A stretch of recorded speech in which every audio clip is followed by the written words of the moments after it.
In my last video, I talked about hobby motivation, but I'll let you in on a little secret. You don't actually need motivation, because I've got the perfect recipe to painted miniatures.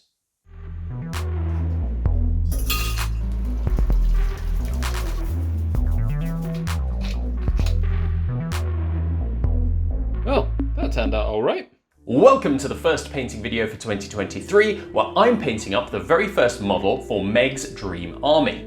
Now, a little while ago, I had a conversation with Meg, and let me give you the elevator pitch that she gave me for this army. You know that scene in Toy Story where they're all hidden under the traffic cones? Yes. That, but with grots. It's a simple enough idea, so thematic and really very funny, and so I decided to take that and run with it in order to make Meg's dream army. For this, I grabbed a bunch of fun Grot proxy models from Cromlech. These guys have construction equipment and some really fun poses. Now, the first thing is to figure out how to make traffic cones for models at this scale. With some orange card, I cut circles in order to make the top cones of the traffic cones. Once these circles were cut, I cut them in half, before then folding them round and Pritt sticking the two sides together. This way you can decide how tall you want your traffic cone to be. If you're doing this yourself, I recommend making the radius about 1.5 centimeters for creating your circle. With the tops done, I cut out some squares for the bottoms, which I stuck on with Pritt stick. Now, there's other things that I'm going to do for some of the other traffic cones on other grots in this army, but for now we're going to leave it there and move on to painting the orc skin, which makes up most of the model. Now, I tried out a slightly new recipe here, as every time I paint orcs, Megs is always telling me to go brighter and brighter with the skin colour. And who am I to refuse her? They are her army after all.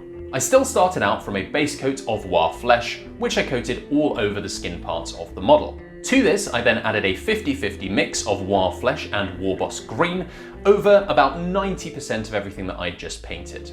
I only left the War flesh in the deepest recesses and will also be coming back in just a moment in order to bolster those recesses even further. Next up, I used a layer of Warboss green on its own, which I covered about 80% of all of the model with. This is going to be the sort of main flesh colour. Now, to give some contrast as well as to bump up the green values, I went into the deep recesses with orc flesh contrast paint. Now, this isn't an all-over wash, it's very specifically lined in the deepest crevices of the muscles, the nostrils, and things like that, as well as the eyes.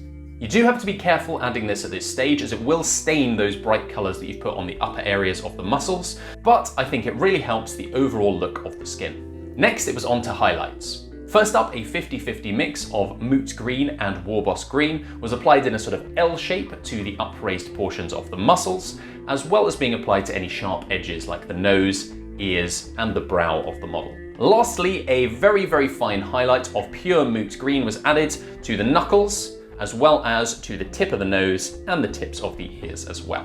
With the skin colour done, let's get to converting this guy and making him look more on brand for this army. My idea for this particular model was to replace the ammunition on his back with roadworking equipment. My headcanon for this is that these guys had heard all about these terrific cones and decided to make their whole culture around them. I started by attempting to trim off the ammunition from the backpack with a knife. However, I quickly realised that I wasn't going to be able to get a clean cut. As such, I decided to sacrifice the ammunition pieces on the back and snip it out with my clippers. Now, I already have my traffic cone good to go, but I also decided to give him a road sign with a Grot revolutionary message on. Speaking of which, this is my message to you to say to hit the like button if you are enjoying the video, and also to click subscribe so that you can keep informed about any future road worker Grot capers that I get up to in the future. Back to the sign. I grabbed an old Coke can which I rinsed out thoroughly in order to use for the sign material. I cut it up with my snips in order to get a strip of aluminium can from the middle. I'd done a similar process to this with making a Blood Angels banner in the past, so I knew what I was working with, and in this case I wasn't even going to be twisting it up, it was just going to be a flat piece of metal. I really like using recycling as conversion materials, as it means you're not having to buy anything new, and it means that there's less waste. With a suitable piece of metal acquired, I cut it to the right shape using my snips. Now, to make it stand when this guy's standing on the Grot picket, I also chopped out some small bits of sprue, which I stuck with super glue to the back of the tin can piece. I primed the whole thing with black primer and then applied some red metallic to the sign.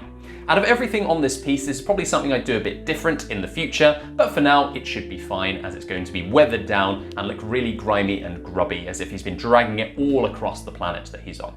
Using white paint, I also inscribed my message onto the sign.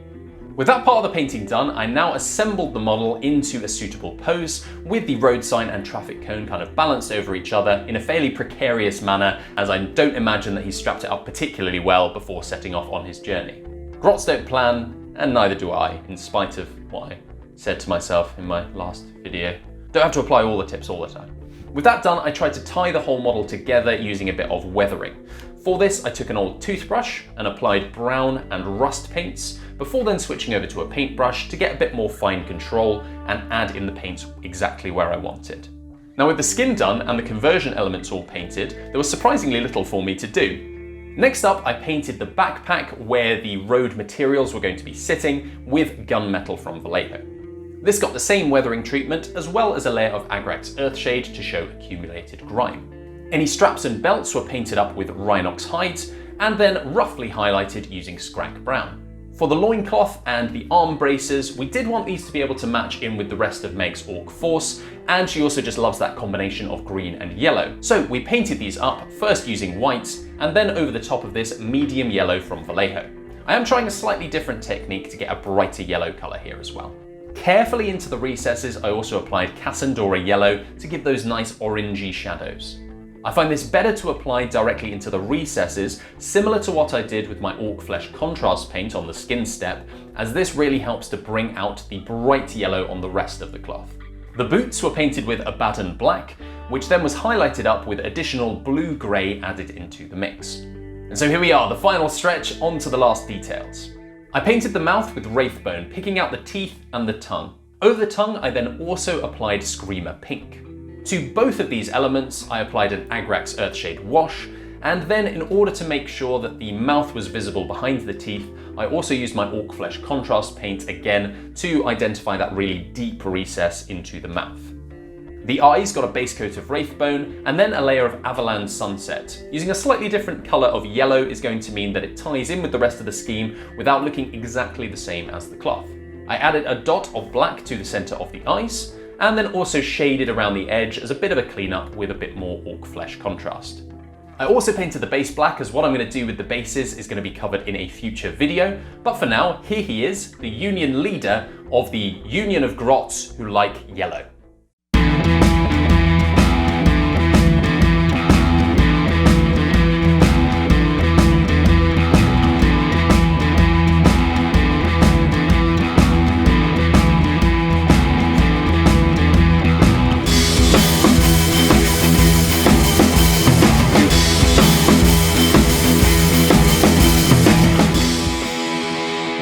Thanks for joining me for this week's Hobby with Ollie. The Grots have unionised and they're sure to be showing up in future videos, so once again make sure you hit that subscribe button if you want to know when that's coming.